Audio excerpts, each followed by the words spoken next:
ഇന്നത്തെ വീഡിയോയിൽ നിങ്ങളെ കാണിക്കുന്നത് വാത്തകൾക്ക് കുളിക്കാനുള്ള ടാങ്കിലെ വെള്ളം വൃത്തികേടായിട്ടുണ്ട്. അപ്പൊ അത് ക്ലീൻ ചെയ്യുന്നതും ഇത് ക്ലീൻ ചെയ്യാനുണ്ടായ പെട്ടെന്നുള്ള കാരണമാണ് ഈ വീഡിയോയിലൂടെ നിങ്ങളെ കാണിക്കുന്നത്. വാത്തകൾക്ക് കുളിക്കാനൊക്കെ ആയിട്ട് റിങ് ഉപയോഗിച്ചിട്ടുള്ള ടാങ്കാണ് ഞങ്ങളുടെ ഫാമിൽ സെറ്റ് ചെയ്തിട്ടുള്ളത്. അവയ്ക്ക് കയറാനൊക്കെ എളുപ്പത്തിനായിട്ട് ഇത് കുഴിച്ചിട്ടാണ് വാർത്തിട്ടുള്ളത്. അതുകൊണ്ട് ഇതിന്റെ ഔട്ട്ലെറ്റ് പോകാനുള്ള പൈപ്പ് നമുക്ക് സെറ്റ് ചെയ്യാൻ സാധിച്ചിട്ടില്ല. അപ്പോൾ ഇതിൽ ഇറങ്ങി തന്നെ വേണം ഇത് മുക്കി ഒഴിവാക്കാൻ. ഏകദേശം 1.5 അടി വെള്ളമേ ഇതിലുള്ളൂ മുഴുവനായിട്ട് നിറയ്ക്കുകയാണെങ്കിൽ. അപ്പം ഇത് ഇതുപോലെ മുക്കി ഒഴിവാക്കുകയാണ്. അല്ല, പായലൊക്കെ നിറഞ്ഞ പച്ച നിറമായിട്ടുണ്ട്. വാത്തകളുടെ കാഷ്ടമൊക്കെ ഈ വെള്ളത്തിലുള്ളതുകൊണ്ട് ഇത് നല്ല വളമാണ്. ഇതിന് ചുറ്റും നല്ല രീതിയിൽ കാപ്പിച്ചെടികളുണ്ട്. അപ്പൊ അതിന്റെ അടിഭാഗത്തോട്ടായിട്ട് ഈ വെള്ളം ഒഴിച്ചു കൊടുക്കുന്നത്. അപ്പൊ കാപ്പിക്ക് അത്യാവശ്യത്തിന് നനവും അതുപോലെ തന്നെ നല്ല വളക്കൂറുള്ള വെള്ളവും കിട്ടും. ഇതിങ്ങനെ കാപ്പിയുടെ അടിഭാഗത്ത് ഒഴിച്ചു കൊടുക്കുകയാണ്. സമയത്താണെങ്കിൽ നമ്മൾ എപ്പോഴും ഇതിൽ വെള്ളം മുഴുവനായിട്ട് നിറച്ചു വെക്കും. 1-2 തവണ കുഞ്ഞുങ്ങൾ ഇതിൽ വീണ് ചത്തിരുന്നു. ഇന്നും അതുപോലെ തന്നെ ഒരു വാത്ത ഇതിൽ കുടുങ്ങി കിടക്കുന്ന കണ്ടപ്പോഴാണ് ഞാൻ ഇത് ശ്രദ്ധിച്ചത്.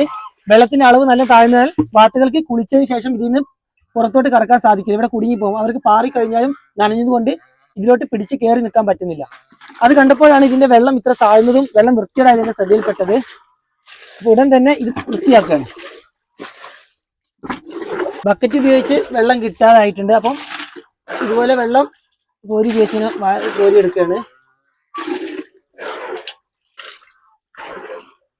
ആദ്യം ഇതിന്റെ അടിയിലൊക്കെ ചെളി പോലെ വേസ്റ്റ് അടിഞ്ഞിട്ടുണ്ട്. ഇത് നമ്മൾ ഇതിന്റെ ഉള്ളിൽ കളയുന്നില്ല. ഇത് തൊട്ടടുത്ത തെങ്ങുണ്ട്. ആ തെങ്ങിന്റെ തടത്തിൽ ഒഴിച്ചു കൊടുക്കുകയാണ്.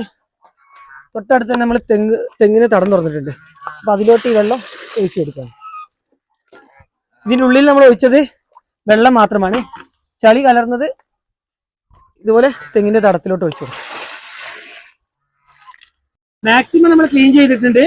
ഇപ്പൊ മോട്ടോർ ഉപയോഗിച്ച് വെള്ളം ഇതിലോട്ട് പമ്പ് ചെയ്യാണ്. പെട്ടെന്ന് തന്നെ നിറയും. ഇത് ചെറിയ റിങ് ആയതുകൊണ്ട് നമ്മൾ അത്രയും ഫോഴ്സിലാണ് വെള്ളം പമ്പ് ചെയ്യുന്നത്. പെട്ടെന്ന് തന്നെ നിറയും. അപ്പൊ ഇതിന്റെ കുറച്ച് വെള്ളം ഒഴുകിപ്പോയതിനു ശേഷമാണ് മോട്ടോർ ഓഫ് ചെയ്യുള്ളൂ. കുറച്ച് വെള്ളം കലങ്ങിയിട്ട് ഒന്ന് ഒലിച്ചു പോകണം. പൂർണ്ണമായിട്ട് നമുക്ക് കഴുകിയെടുക്കാൻ പറ്റിയിട്ടില്ല. ടാങ്ക് മുഴുവനായി നിറച്ചിട്ടുണ്ട്. വെള്ളം കുറെ നേരം ഒഴുക്കി വിട്ടത് കാരണം നമ്മൾ ക്ലീൻ ചെയ്തപ്പോൾ ഉണ്ടായ വേസ്റ്റ് എല്ലാം ഒലിച്ചു പോയിട്ടുണ്ട്. ഇപ്പൊ നല്ല വൃത്തിയായിട്ടുണ്ട്. 2 തവണയും വാത്തകൾ അടവെച്ച സമയത്ത് വിരിഞ്ഞു കിട്ടിയില്ല. അതിന്റെ പ്രധാന കാരണം ഇപ്പോഴാണ് മനസ്സിലായത്.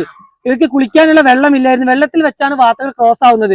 അപ്പം ക്രോസ് ആവാത്ത മുട്ട അടവെച്ചത് കാരണവും അതുപോലെ തന്നെ അടി ഇരിക്കുന്ന സമയത്ത് 1-2 തവണ വാർത്ത പുറത്ത് വരാറുണ്ട്. ഈ സമയത്തും കുളിക്കാൻ വെള്ളം വേണം. അങ്ങനെ കുളിച്ചതിന് ശേഷം നനവോടുകൂടി ആ മുട്ടയിൽ ഇരുന്നാൽ മാത്രമേ ആ മുട്ട വിരിഞ്ഞു കിട്ടുകയുള്ളൂ. ഇങ്ങനെ സംഭവിക്കാത്ത കാരണമാണ് ഈ 2 മുട്ടയും വിരിയാതെ പോയത്. വാത്തയെ വളർത്തുന്ന എല്ലാവരും അവയുടെ തീറ്റയുടെ കാര്യം നോക്കുന്നത് പോലെ വെള്ളത്തിന്റെ കാര്യം നിർബന്ധമായി ശ്രദ്ധിക്കണം.